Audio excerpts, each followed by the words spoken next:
Sana. Wamejisikia leo kuja kuwaona. Mmefurahi eh? Ndio. Basi ndugu zangu, niseme tena kwamba tuna kila sababu ya kumshukuru Mungu kuwepo mahali hapa. Tendo hili ni tendo la kipekee mno, kuja kuwaona watoto wetu wenye uhitaji maalum. Nina furaha kuwaona. Nafurahi wengine niliwacha wakiwa wadogo, sasa ni wakaka, na pengine wengine walishamaliza darasa la 7. Mimi nilifanikiwa kufundisha hapa miaka ya nyuma. Kwa hiyo ninafahamu walivyo, ninafahamu vitu wanavyoweza kufanya, ninafahamu jinsi walivyo hodari katika kazi zao mbalimbali. Mungu anatuumba kwa namna ya tofauti.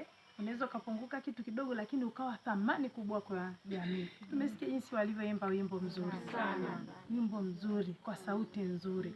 Ni namna gani ambavyo Mungu anaweka hivyo vipaji ndani ya wanadamu. Ni kushukuru mkuu wa kituo. Tumeona vyema kufika mahali hapa kwa ajili ya kuja kuwatembelea.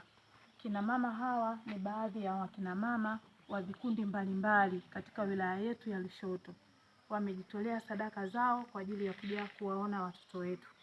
Tunaomba mpokee zile sadaka kwa moyo mkunjufu kwa ajili ya kuwasaidia watoto wetu, na kwa vile tumesikia hapa historia fupi kwamba watoto wana uhitaji, tutaendelea kulisemea hili kwa wakina mama, lakini pia na wakina baba na wadau wengine, ili tuweze kuongeza nguvu kupata yale mahitaji kwa ajili ya watoto wetu. Kipekee ni washukuru wakina mama hawa ambao tumeongozana nao. Wamejitoa, mvua inanyesha lakini hawakujali. Wamesema lazima waje kuwaona watoto. Nawashukuru kina mama wote, lakini na mshukuru hakimu wetu mfawidhi wa wilaya ya Lushoto, naye ameona vyema kuja kuwa pamoja na sisi. Saizi ameacha shughuli zake zote, lakini akaona ni vizuri aje kutembea pamoja na sisi. Lakini niwashukuru pia wenzetu wa ofisi ya maendeleo ya jamii. Wamekuwa wakituelekeza na kutuongoza namna ambavyo tunaweza kufanya mambo tofauti kama wanawake kwenye jamii yetu ya Lushoto. Lakini zaidi sana ninamshukuru mama yetu mkurugenzi, Mama Ikupa, kwa namna ambavyo Mungu anamtia nguvu kwa ajili ya kuongoza wanawake na kusimamia shughuli zote za maendeleo ya Lushoto. Mama, bado tunahitaji nguvu yako, tunahitaji mawazo, tunahitaji ushauri.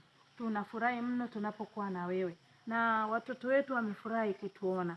Kwa hiyo niseme kwamba tusizimie. Tuendelee kutenda mema, angali Mungu ametupa uhai. Tuendelee kutenda mema kwa ajili ya watoto wetu, na mahali pengine ambapo tutaweza kufanya mambo ya kumbariki Mungu kama haya. Sadaka zetu zinanena mbele za Mungu. Ninaamini Mungu atatulipa. Mungu atawabariki kuingia kwenu na kutoka kwenu tangu sasa na hata milele. Mungu awabariki sana. Asante. Hakimu mfawidhi, karibu.